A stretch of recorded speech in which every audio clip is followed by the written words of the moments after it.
Okay so hello everyone. आज हम लोग को पढ़ना था क्या, tax collected at source, TCS के बारे में। अभी तक हम लोगों ने टीडीएस को पढ़ लिया, हम लोगों ने इनकम टैक्स भी पढ़ा, हम लोगों ने टीडीएस भी पढ़ा।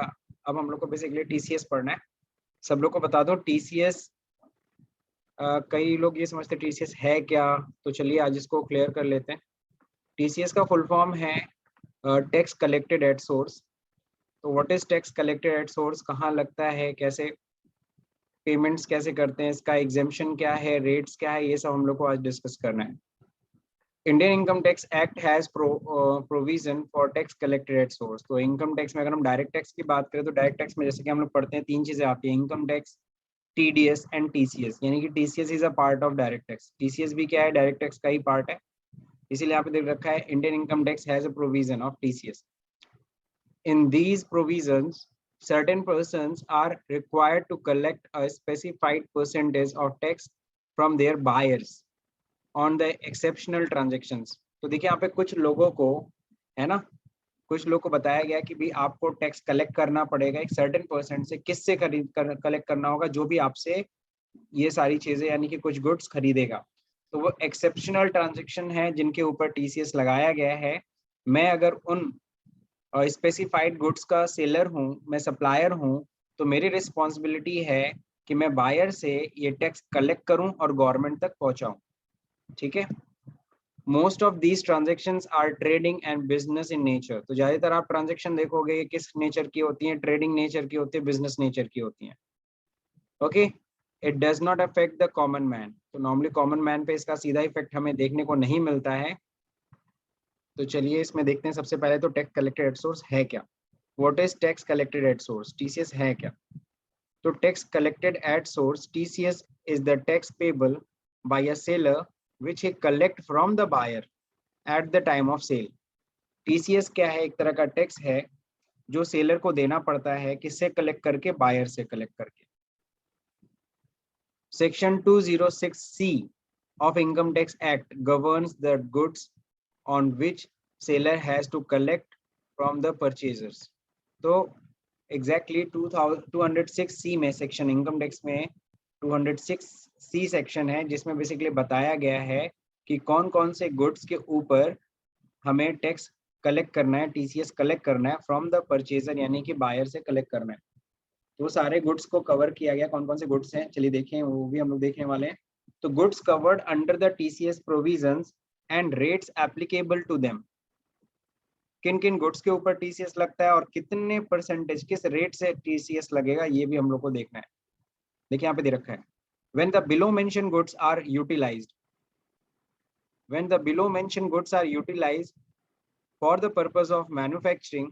अगर मैं इन सब चीजों को खरीद रहा हूँ मैन्युफैक्चरिंग के लिए, प्रोसेसिंग के लिए, प्रोड्यूसिंग थिंग्स, किसी चीज को बनाने के लिए, the tax are not payable.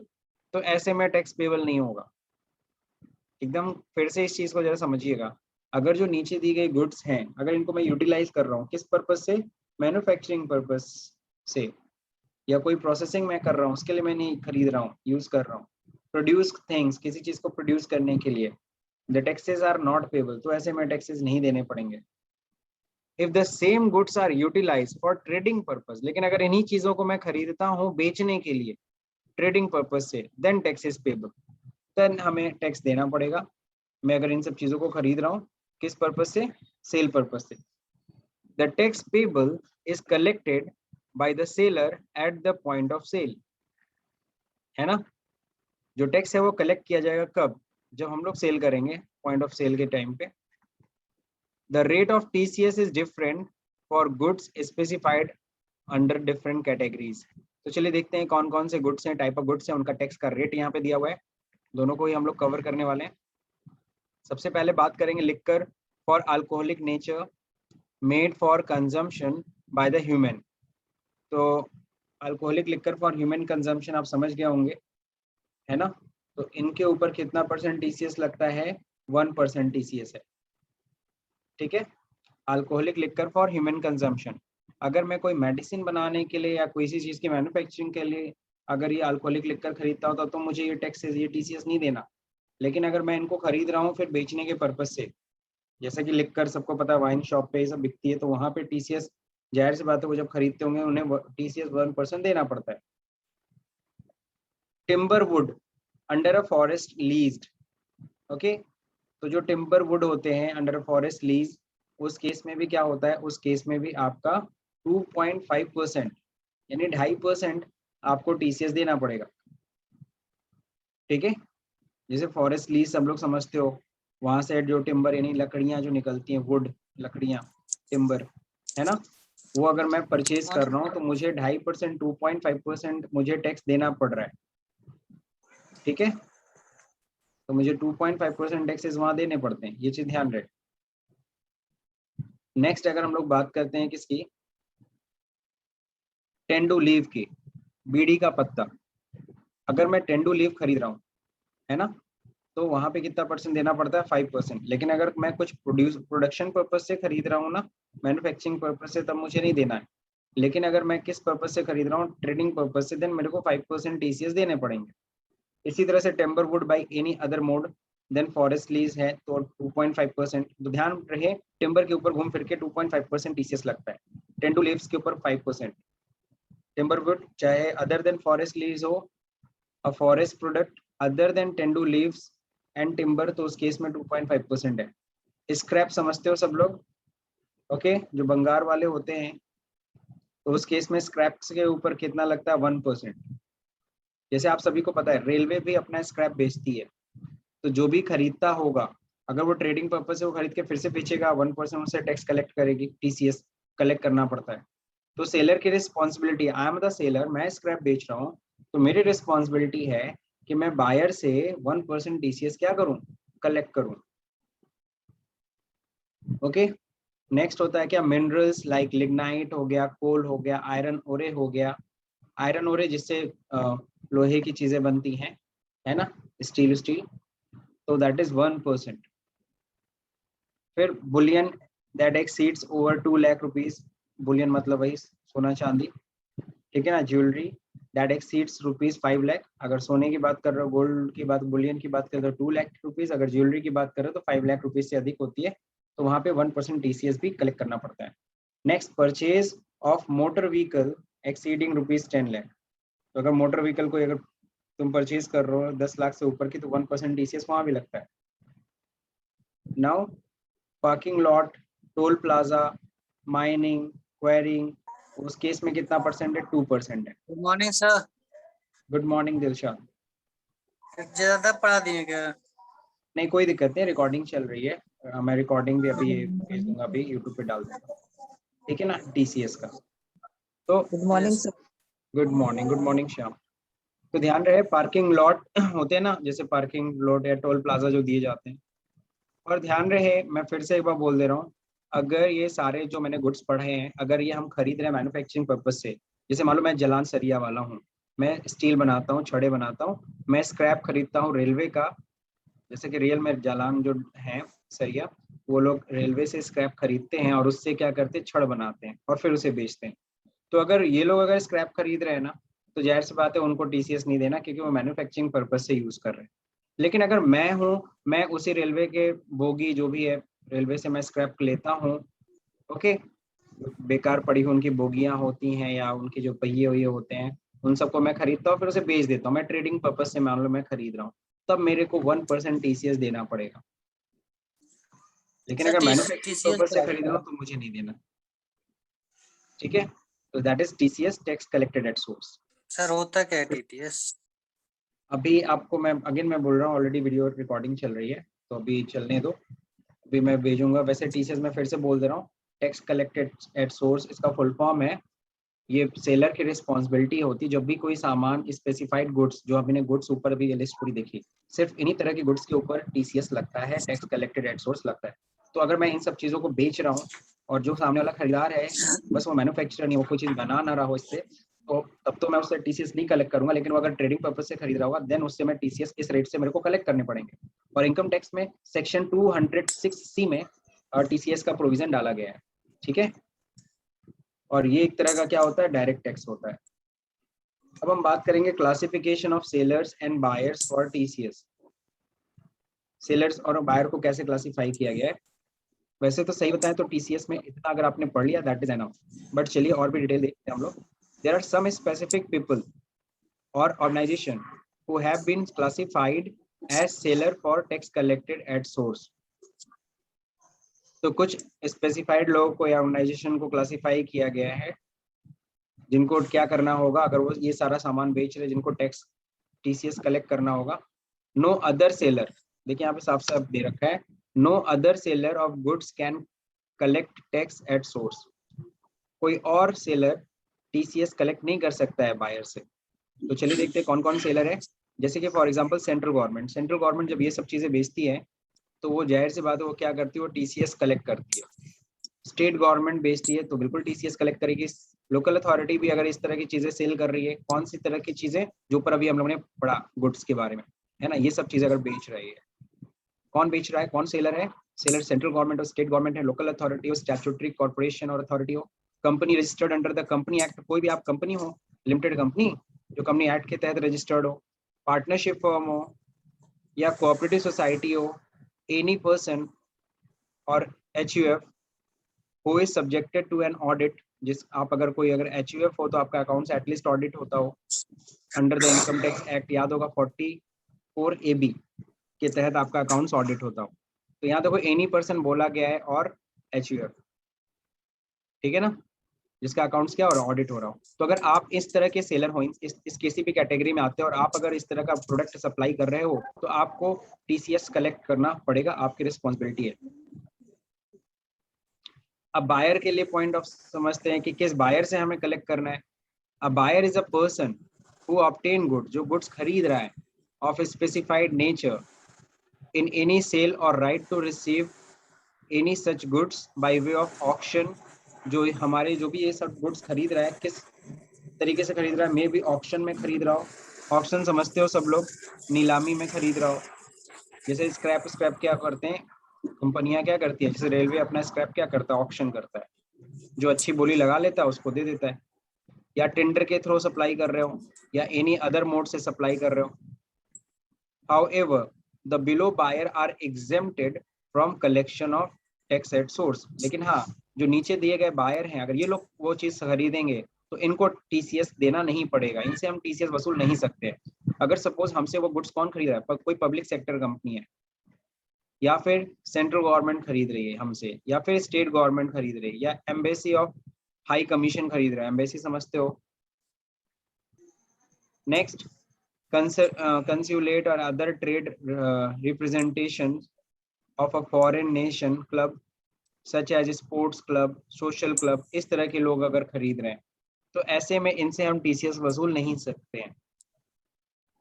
तो यहाँ पे हमने देख लिया कौन सप्लायर है जो टीसीएस वसूलेगा और बायर जिनसे हम वसूल सकते हैं। लेकिन हाँ, कुछ ऐसे भी बायर स्पेसिफाइड किए गए जिनसे हम टीसीएस वसूल नहीं सकते हैं, यानी उनसे हम टीसीएस नहीं कलेक्ट करेंगे। सिंपल सा हम उनसे प्रोडक्ट का भी प्राइस लेंगे, हम उनसे कोई टीसीएस कलेक्ट नहीं करने वाले।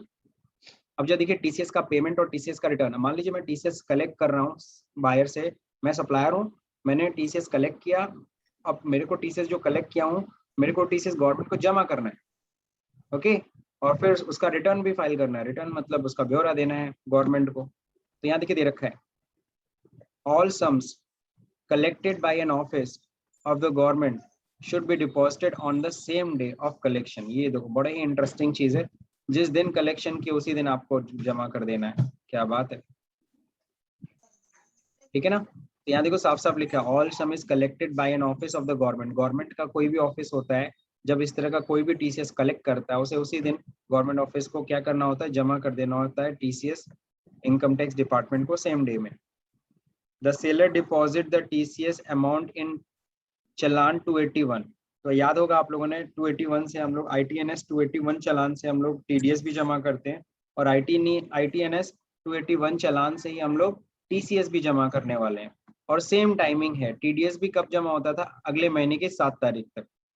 और इसमें भी देखो सेम चीज दिया गया है, गवर्नमेंट ऑफिस होगा तो सेम डे डिपॉजिट करेगा, बाकी लोग की रिस्पॉन्सिबिलिटी कब है, अगले महीने की 7 तारीख तक जमा कर देंगे, वो भी किस चालान से, ITNS 281 चालान से। If the tax collector responsible for collecting the tax and depositing the same to the government does not collect the tax and after collecting does not pay it to the government as per above due dates, then he will liable to pay interest on 1% per month or part of the month. तो ध्यान रखिएगा, अगर कोई tax collector है जिसने tax collect किया but उसने government को जमा नहीं किया है ना, अबव ड्यू डेट पे 7 तारीख को नहीं जमा किया, तो उसे 1% की दर से इंटरेस्ट देना पड़ेगा। जब भी वो जमा करेगा उस ड्यू अमाउंट के ऊपर उसको 1% इंटरेस्ट देना पड़ेगा। और यहाँ देखो साफ साफ लिखा है a part of the month, यानी एक दिन भी डिले हुए तो 1 महीना मान लिया जाएगा। ठीक है ना, मान लीजिए जुलाई का कलेक्शन है, आपको अगस्त को जमा करना था 7 अगस्त को, बस 7 को ना आप 8 अगस्त को जमा करो तो 1 महीने का इंटरेस्ट देना पड़ेगा। अगर सितंबर में जमा कर रहे हो तो 2 महीने का इंटरेस्ट देना पड़ेगा। 1 सितंबर को गए तो 2 महीना हो गया। Every tax collector has to submit quarterly TCS return. इसका रिटर्न जाता है 27 EQ में, और क्यू मतलब समझ गए होगे, ये भी क्वार्टरली ही रिटर्न जाता है, दिया भी है। तो 27 EQ में टीसीएस का रिटर्न सबमिट होता है in respect of tax collected by him in a particular quarter. The interest on delay payment of TCS to the government should be paid before filing the return. और जो भी interest का payment होगा वो return file करने से पहले आप जमा कर दीजिएगा गवर्नमेंट को। अब जो भी बायर होगा उसका हमने टीसीएस काट लिया, अब बायर बोलेगा ना मेरा तुमने टैक्स किया है तो भाई टैक्स जमा हो गया मेरा, तो मेरे को सर्टिफिकेट दो, जिससे टीडीएस में सर्टिफिकेट मिलता था। टीडीएस में हम जिसका भी टीडीएस काटते थे उसको हम सर्टिफिकेट देते थे, टीसीएस में भी हम जिससे भी टीसीएस कलेक्ट करते हैं उसको भी सर्टिफिकेट देते हैं। When a tax collector file his quarterly TCS return that is form 27 EQ, he has to provide TCS certificate to the purchaser of the goods। तो हमें बायर ऑफ द गुड्स को TCS का certificate भी देना है। Form 27D is the certificate issued for the TCS return file। समझ गए? तो 27D बेसिकली वो सर्टिफिकेट होता है जो हम इशू करते हैं जिसके जिस भी बायर से हमने टीसीएस कलेक्ट किया होता है। This certificate contains the following detail. उस सर्टिफिकेट में name of the seller and buyer तो होता ही होता है, फिर 10 नंबर ऑफ द सेलर होता है, 10 से ही हम लोग टीडीएस भी जमा करते हैं और 10 नंबर से ही हम लोग टीसीएस भी जमा करते हैं। PAN of the both seller and buyer रहेगा, टोटल टैक्स कितना कलेक्ट किया गया था बाय सेलर ने कितना टैक्स कलेक्ट किया, डेट ऑफ कलेक्शन किस दिन कलेक्ट किया, the rate of tax applied क्या रेट ऑफ टैक्स अप्लाइड हुआ था। Good morning. This certificate has to be issued within 15 days. ये सर्टिफिकेट कितने दिन के अंदर इशू कर दिया जाता है? Within 15 days from the date of filing TCS quarterly return. जैसे क्वार्टरली रिटर्न फाइल होगा उसके 15 दिन के अंदर अंदर आपको ये सर्टिफिकेट बायर को दे देना है। ठीक है, बाकी क्वार्टरली एंडिंग दे रखा है, सबने पढ़ रखा था। 30 जून का 30 जुलाई तक रिटर्न फाइल करना होता है, सितंबर का 30 अक्टूबर तक, ओके 30 जनवरी 30 मई ये ड्यू डेट है। अब यहाँ पे देखिए दे रखा है in case you are still confused about the TCS. अच्छा ये तो छोड़िए, तो यहाँ तक तो समझ गए सब लोग। अब टीसीएस एग्जेम्पशंस जरा देख लीजिए सब लोग। What is TCS exemptions? Tax collected at source is exempted in the following cases. इन सब केसेस में टीसीएस मत चार्ज करिएगा। When the eligible goods are used for personal consumption, अगर हम वो टिम्बर या वो टेंडू लीव या समथिंग चीजें जो भी खरीद रहे हैं वो किसके लिए खरीद रहे हैं? पर्सनल कंजम्पशन के लिए, तो वहां टीसीएस एग्जेम्प्ट है, वहां टीसीएस नहीं लगेगा। The purchaser buys the goods for manufacturing, processing, production and not for the purpose of trading. तो ऐसे केस में भी जैसे मैंने अभी जालान सरिया का एग्जांपल लिया, वो रेलवे की बोगी जो पुराने होते हैं, स्क्रैप होते हैं, वो खरीदता है किसके लिए? वो सरिया बनाने के लिए, छड़ बनाने के लिए। तो जाहिर सी बात है जालान वाला टीसीएस नहीं देगा क्योंकि वो उसको यूज कर रहा है स्क्रैप को किसके लिए? मैन्युफैक्चरिंग पर्पस के लिए। बाकी टीसीएस अंडर जीएसटी का अलग टॉपिक है, ये टीसीएस अंडर द जीएसटी जब मैं आपको जीएसटी पढ़ाऊंगा तब कवर करूंगा। फिलहाल तो हम लोग डायरेक्ट टैक्स पढ़ रहे थे, तो टीसीएस काफी हद तक समझ में आ गया। बेहतर ये आते हैं जो प्रोडक्ट के ऊपर किसके ऊपर क्या टीसीएस का रेट है, पहला तो ये चीज पूछता है।